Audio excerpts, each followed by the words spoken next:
ಭಾಷೆಯಿಲ್ಲೇ ಯದಾ ಯದಾ ಹಿ. ಅಪ್ಪ ಸದ್ಯ ಏನೂ ಆಗ್ಲಿಲ್ವಲ್ಲ ಅಜ್ಜಿ, ನಾನು ಈಗ್ಲೇ ತಾತನ್ ನೋಡ್ಬೇಕು. ಏಯ್ ನಿಂತ್ಕೊಳ್ಳೆ, ಸುಮ್ನೆ ಹೋಗಿ ಅವರಿಗೆ ತೊಂದರೆ ಕೊಡ್ಬೇಡ. ಈಗಷ್ಟೇ ಅವರು ನೆಮ್ಮದಿಯಾಗಿ ನಿದ್ದೆ ಮಾಡ್ತಿದ್ದಾರೆ. ಏನೋ ಹಳೆದೆಲ್ಲ ನೆನಪಾಗಿ ಆ ನೋವಿಗೆ ಕಣ್ ತುಂಬಿಕೊಳ್ತು ಅಷ್ಟೇ. ನೀವು ನೋಡಿದ್ರೆ ಅವನ್ನ ಕೈಲಾಸಕ್ಕೆ ಕಳಿಸ್ಬಿಟ್ರಲ್ಲ. ನಾನು ಅದೇ ಅನ್ಕೊಂಡೆ ಅಜ್ಜಿ. ತಾತ ಎಷ್ಟು ಗಟ್ಟುಮುಟ್ಟಾಗಿದ್ದಾರೆ. ಸದ್ಯ ಅವ್ರಿಗೇನು ಆಗಿಲ್ವಲ್ಲ, ಈಗ ನಂಗೆ ಸಮಾಧಾನ ಆಯ್ತು. ದೇವ್ರೆ, ನನ್ನ ಹೆಸರು ಅವ್ರಿಗೆ ಕೊಟ್ಬಿಡಪ್ಪ. ಅವ್ರಿಗೆ ಯಾವುದೇ ರೀತಿ ತೊಂದರೆ ಬರ್ದೇ ಇರೋ ಹಾಗೆ ನೋಡ್ಕೊ. ಈ ಮನೆ ನಂದಾ ದೀಪ ಅವರು, ನಮ್ಗೆ ಆಧಾರ ಸ್ತಂಭನೇ ಅವರು. ದಯವಿಟ್ಟು ಅವ್ರನ್ನ ಚೆನ್ನಾಗಿ ನೋಡ್ಕೋ. ಸಾಕ್ ಸುಮ್ನೆ ರಮ್ಮ, ಅತಿಯಾಗಾಡ್ಬೇಡ. ನಿನ್ ಕೂಗ ಆ ದೇವ್ರು ಕೇಳಿಸ್ಕೊಳ್ತಾನೋ ಇಲ್ವೋ, ಅವ್ರ ಕಿವಿಗ್ ಬಿದ್ರೆ ಎಚ್ಚರ ಆಗ್ಬಿಡುತ್ತೆ. ಹೋಗಿ ನಿಮ್ ಕೆಲ್ಸ ನೋಡ್ಕೊಳ್ಳಿ. ಆಯ್ತಜ್ಜಿ.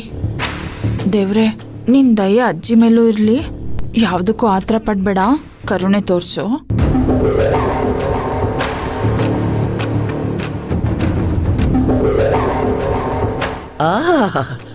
ಸುಪ್ನಾಥ್ ಸುಬ್ಬಿ ಎಷ್ಟ್ ನಾಟಕ ಮಾಡ್ತಾಳೆ. ಇನ್ನು ಏನೇನ್ ನೋಡ್ಬೇಕು ನಾನು. ಅಯ್ಯೋ,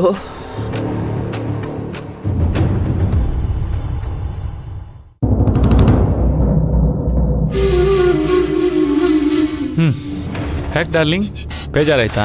ಇಷ್ಟಕ್ಕೆಲ್ಲ ಯಾರಾದ್ರೂ ಇರಿಟೇಟ್ ಆಗ್ತಾರಾ?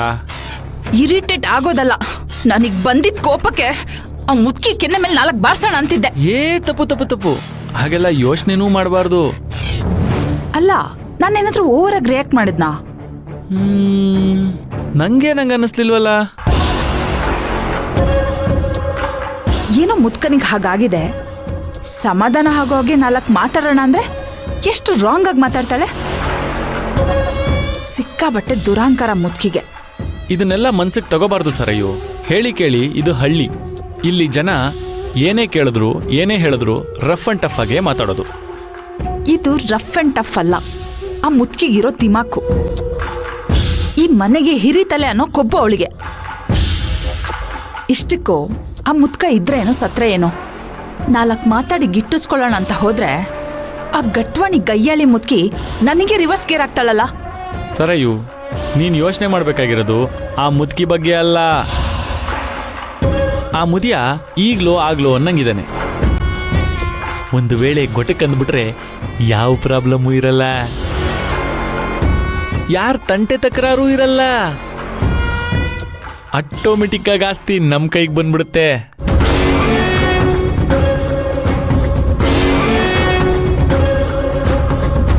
ನೀನು ಆ ರೀತಿ ಯೋಚನೆ ಮಾಡೋದು ಬಿಟ್ಟು ಹೋಗಿ ಹೋಗಿ ಆ ಮುದ್ಕಿ ಬಗ್ಗೆ ತಲೆ ಕೆಡ್ಸ್ಕೊಂಡಿದ್ಯಲ್ಲ. ಆಸ್ತಿ ಒಂದು ನಮ್ಮ ಕೈಗೆ ಬರಲಿ, ಆಮೇಲೆ ನಾನು ಯಾರು ಅಂತ ಆ ಮುದ್ಕಿಗೆ ತೋರಿಸ್ತೀನಿ. ದಿನ ಬೆಳಗಾದ್ರೆ ನಾಟಕ ಮಾಡಿ ಮಾಡಿ ನನಗೂ ಸಾಕಾಗೋಗ್ಬಿಟ್ಟಿದೆ. ಈ ಮನೆಯವ್ರು ಮಾಡೋದು ಒಂದೊಂದು ನೋಡ್ತಾ ಇದ್ರೆ ಮೈಯೆಲ್ಲ ಉರಿಯತ್ತೆ. ಆದ್ರೂ ನಾನು ನಗ್ನಗ್ತಾ ಮಾತಾಡಬೇಕು. ನನಗೆ ಚಿಕ್ಕ ವಯಸ್ಸಿಂದನೂ ನೇರ ಮಾತಾಡಿನೇ ಅಭ್ಯಾಸ. ಇಲ್ಲಿಗೆ ಬಂದಾಗಿಂದನೂ ನನ್ನ ಕೋಪನ ಎಷ್ಟು ಕಂಟ್ರೋಲ್ ಮಾಡ್ಕೊಂಡು ಬಂದಿದ್ದೀನಿ ಅಂತ ನನಗೆ ಮಾತ್ರ ಗೊತ್ತು. ಒಂದೊಂದ್ಸಲ ಆ ಮುದ್ಕಿ ತಲೆ ಮೇಲೆ ಕಲ್ಲೇ ತಾಕ್ಬಿಡೋಣ ಅಂತ ಅನ್ಸತ್ತೆ. ನನಗೆ ಈ ಡ್ರಾಮಾನೆಲ್ಲ ಬಿಟ್ಟು 1-2 ದಿನ ನನ್ನ ಡ್ಯಾಡಿ ಮನೇಲಿ ನೆಮ್ಮದಿಯಾಗಿ ಇದ್ಬರೋಣ ಅಂತ ಅನಿಸ್ತಾ ಇದೆ. ಇನ್ನೂ ಸ್ವಲ್ಪ ದಿನ ತಡ್ಕೋ ಸರಯ್ಯು. ಈಗ ನಾವು ತಾಳ್ಮೆಯಿಂದ ಇರಬೇಕು. ಇಲ್ಲಿರೋ ಸಿಚುಯೇಷನ್ನು ಯಾವಾಗ ಬೇಕಾದ್ರೂ ಚೇಂಜ್ ಆಗ್ಬೋದು. ಕೈಗೆ ಬಂದಿರೋ ತುತ್ತು ಬಾಯಿಗೆ ಬರದೇ ಇರೋ ಹಾಗೆ ನಾವೇ ಮಾಡ್ಕೋಬಾರ್ದು.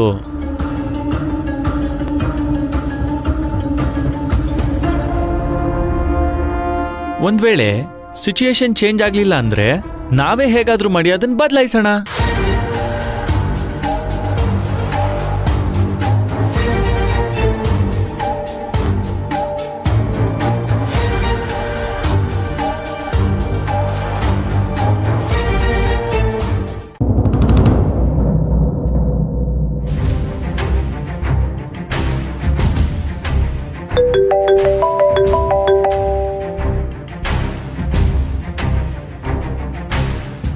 ಹಲೋ, ಹೇಳಿ ಭಾಗ್ಯಮ್ನವ್ರೆ. ಹಾಂ ಡಾಕ್ಟರ್, ನಾನೀಗ ರಾಂಪುರದಲ್ಲಿರೋ ಸತ್ಯಮೂರ್ತಿಯವ್ರ ಮನೆಯಿಂದ ಫೋನ್ ಮಾಡ್ತಾ ಇದ್ದೀನಿ. ನಾವಿಷ್ಟು ದಿನ ಕಾಯ್ಕೊಂಡಿದ್ದ ಸಮಯ ಬಂದಾಯ್ತು. ನೀವು ಈ ಕೂಡಲೇ ರಾಕೇಶಿಗೆ ಸಂಬಂಧಪಟ್ಟಿರೋ ಆ ಡಾಕ್ಯುಮೆಂಟ್ಸು ಮತ್ತು ID ಕಾರ್ಡ್ ಎಲ್ಲ ತೊಗೊಂಬಂದ್ಬಿಡ್ತೀರಾ?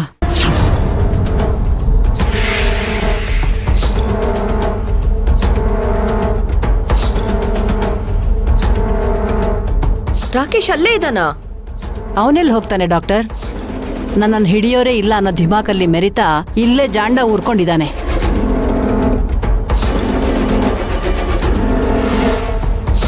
ಇನ್ನವನ್ ಮೆರೆಯೋದಕ್ಕೂ ಮನೆ ಮುರಿಯೋದಕ್ಕೂ ಆಗಲ್ಲ ಭಾಗ್ಯಮ್ನವ್ರೆ. ಅವನ ಆಟಕ್ಕೆಲ್ಲ ಇವತ್ತೇ ಪರ್ದೆ ಎಳಿತೀನಿ. ನಿಮ್ಗಾಗಿರೋ ಅನ್ಯಾಯಕ್ಕೂ ನನ್ಗಾಗಿರೋ ಮೋಸಕ್ಕೂ ಅವನ್ ಮುಖವಾಡ ಇವತ್ತೇ ಕಳ್ಚ್ ಬೀಳ್ಬೇಕು. ನೀವೇನು ಯೋಚನೆ ಮಾಡಬೇಡಿ. ನಾನು ಇವಾಗಲೇ ನನ್ನ ಹತ್ರ ಇರೋ ಸಾಕ್ಷಿ ತಗೊಂಡು ಅಲ್ಲಿಗೆ ಹೊರಟು ಬರ್ತೀನಿ. ನೀವೆಲ್ಲ ವ್ಯವಸ್ಥೆ ಮಾಡ್ಕೊಳ್ಳಿ. ಸರಿ ಡಾಕ್ಟರ್.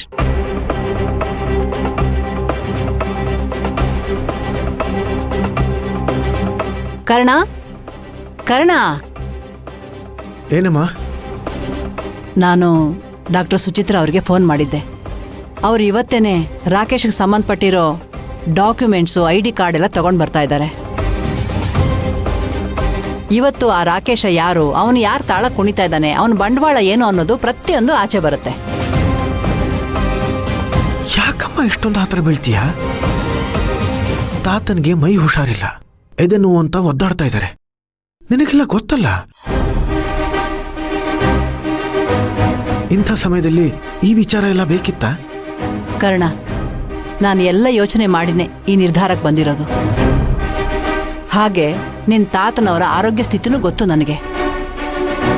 ಅವರಿಗೆ ಈ ಆಘಾತಕಾರಿ ವಿಷಯಕ್ಕಿಂತ ಆ ರಾಕೇಶ ಕಳ್ಳ ಅನ್ನೋ ಅಸಲಿ ವಿಚಾರ ಗೊತ್ತಾದ್ರೆ ಅವ್ರ ಮನಸ್ಸಲ್ಲಿ ಹೊಸ ಹುರುಪು, ದೇಹಕ್ಕೆ ಚೈತನ್ಯ ಬರುತ್ತೆ ಕಣೋ.